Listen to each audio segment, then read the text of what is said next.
Dungeons. The game mode we all love because of how easy. Wait, what? Today we're going to talk about dungeons and go over everything you need to know about progression from floor 1 all the way to floor 7 and go over the different classes.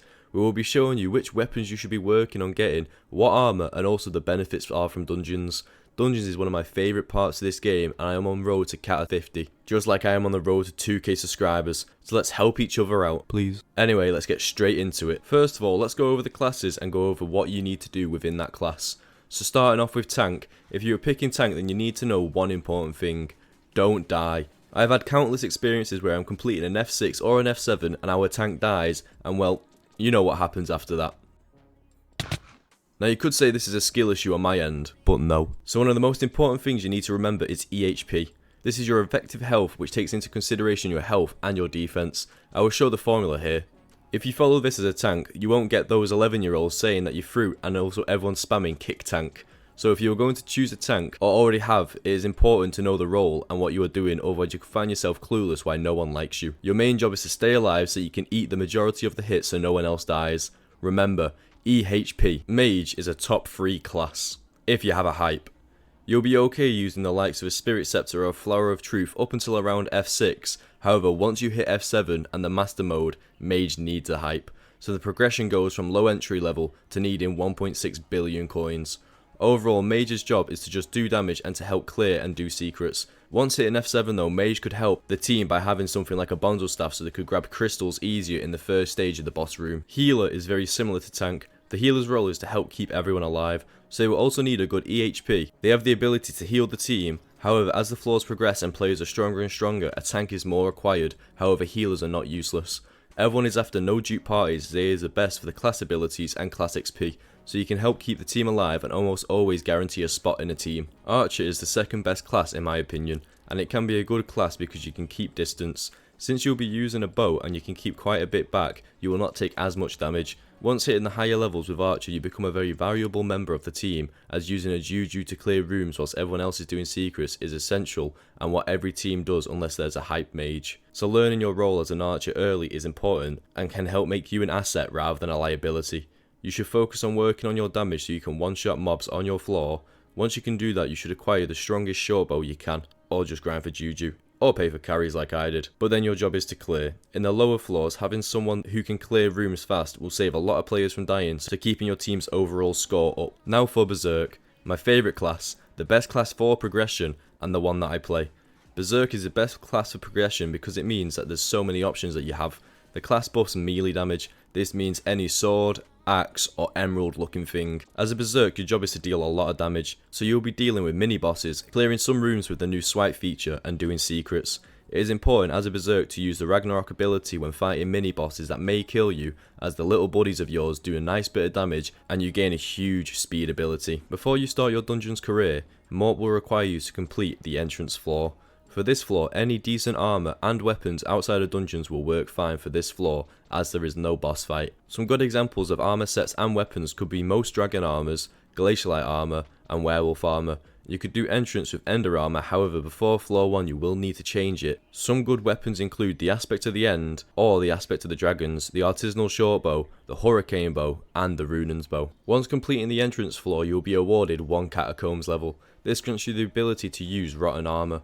I have recommended this armor piece for earlier game players outside of dungeons in a previous video, but when it comes to using it within dungeons, it is a beast. For early game players, rotten armor could see you into floor 2 and even floor 3 with the right party. For weapons, you could try and use an aspect of the end, but using an aspect of the dragons will be wiser. Getting your items dungeonized by Malik in the dungeon hub will be crucial for dealing damage and health, as it boosts your stats by 10% each time within dungeons and boosts them 2% each time for outside of dungeons. Rotten armor is pretty widespread and can be used by all classes. Make sure to reforge it to suit your class. For an example, Titanic if you are a tank or a healer, or Fierce if you're a Berserk or an Archer. However, overall you should be good with this armor set. Weapons are pretty similar for the entrance floor, however you can now start using a Dreadlord sword if Berserk or Mage, or a machine gun bow for archers. On floor 2 it's very similar to floor 1 setups. For Mage, you should be looking into Wise Dragon Armor if not already decided. For Berserk and Archer, Unstable Dragon Armor is good as it is cheap and it won't lose much damage compared to Strong or Superior and provides good crit chance,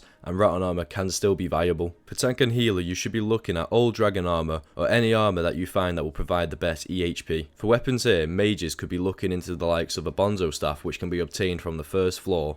Berserk can still be using the Dreadlord Sword and working on getting it 5-starred. Archers, it is very similar with either the artisanal shortbow or the machine gun bow, and everything with tanks and healers are the same, working on getting their EHP to the best it can be. For weapons for tanks and healers throughout the floors, they can use the same as Berserk, however they will deal less damage. Armor stays the same, however Rattan Armor is starting to become not viable for Berserk and Arch. At this stage you should be switching to Unstable or Strong Dragon Armor depending on what you can afford. Wise Dragon Armor is a good mage setup for a while, however it is important to note once you start using a weapon which provides ability damage such as an Aurora Staff, Dark or Shadow Goggles will be amazing, providing extra ability damage. These both can be purchased from Ophelia in the dungeon hub. Tank and healers should still be using Old Dragon Armor, and healers can look into using a Mending Helmet with 3/4 Zombie Soldier. Weapons at this stage change slightly. Berserk can start looking into using an aspect of the dragons if they haven't done from the start, or they could look into using Adaptive Blade, which is dropped on this floor. For archers, the same bows apply with an additional super undead bow as an option. Mages can be looking into a Frozen Scythe, and they should be looking at a Bonzo Staff. Armor at floor 4 starts to change as the boss rooms begin to get a bit harder. For Berserk, a good armor set is full Zombie Knight armor 5-starred with prot 5 and grow 5. For Mage, you should be using the Shadow Goggles previously mentioned and 3/4 adaptive armor, which is dropped from the previous floor. Archer can use Skeleton Master armor. Healer can use the same armor as the previous floor and they shouldn't struggle. Tank can now use the Revived Heart if they can, which they should, with 3/4 any armor that keeps their EHP high. For weapons on F4, Healer, Tank and Berserk, like the previous floor, should be using the same weapons. Good weapons for F4 include the Adaptive Blades, Zombie Soldier Cutlass, and a Bonzo Staff for clearing. Mages should be using a Bonzo Staff and a Frozen Scythe at this floor, and archers should be using the same bows as previous, with the Spirit Bow also being accessible now. At floor 5, Shadow Assassin becomes the best armor to be using, however it can be expensive. For Tank, Healer and Mage, they can be using the same armor as before on floor 4. However, it is important for Berserkers and Archers to start working on their Shadow Assassin gear. For Berserk, using 3/4 Shadow Assassin and a Zombie Knight chestplate can be a good armor setup and cheaper than full Assassin. And the same goes for Archer, however using a Skeleton Master chestplate. Both of these chestplates you should still have from the previous setup. For weapons on F5, for Berserk it is expensive, however you should be getting yourself a Livid Dagger as it will be able to see you through out of dungeons up until floor 7. Also, the Livid Dagger is an amazing weapon outside of dungeons where I average 200k a hit. For Archers, you need to be working on getting yourself a Juju Shortbow, which comes from E-Man 5. For Mage, a Spirit Scepter is what you need to be looking at, as that will be able to take you into floor 5 and floor 6 comfortably. Tank and Healer should be looking to use the same as Berserk, however Adaptive Blade could also be used for them, as they're not required to do as much damage as the rest of the party. Now at floor 6 you gain access to the Necromancer Lord armor. This armor has good EHP, so it can be viable for Healer, Tank and Mage. Tank should be wearing 3/4 Necromancer Lord and a Revived Heart.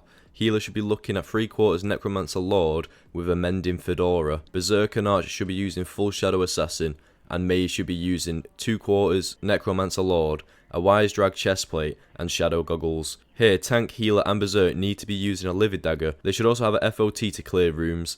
Archer needs to be using Juju Shortbow, and Mage should be using a Spirit Scepter or Midas Staff. Now, F7 is going to be the hardest floor you face so far, and the EHP is required. For Healer and Tank, Reaper Mask with 3/4 Necromancer Lord can get you through.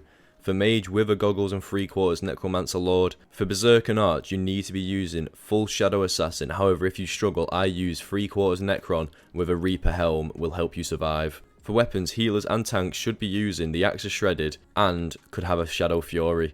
Mage can still use Spirit Scepter but should be getting a Midas Staff. Berserk can use a Livid Dagger as I do, however Shadow Fury is recommended. Archers should be using a Terminator or Juju Shortbow at minimum. It is important to mention that pets are essential as well, and the best ones are as followed. For Healer and Tank you should get a Turtle pet. For Berserk I would recommend a Tiger pet. For Archer a Skeleton pet will increase your arrow damage, and for Mage Sheep pet is what is recommended. The higher the cattle level you are, the more damage you do in dungeons, so it is important to work through your levels as fast as possible. If this guide has helped you, make sure to subscribe and like for future content. That's all from me now, and peace.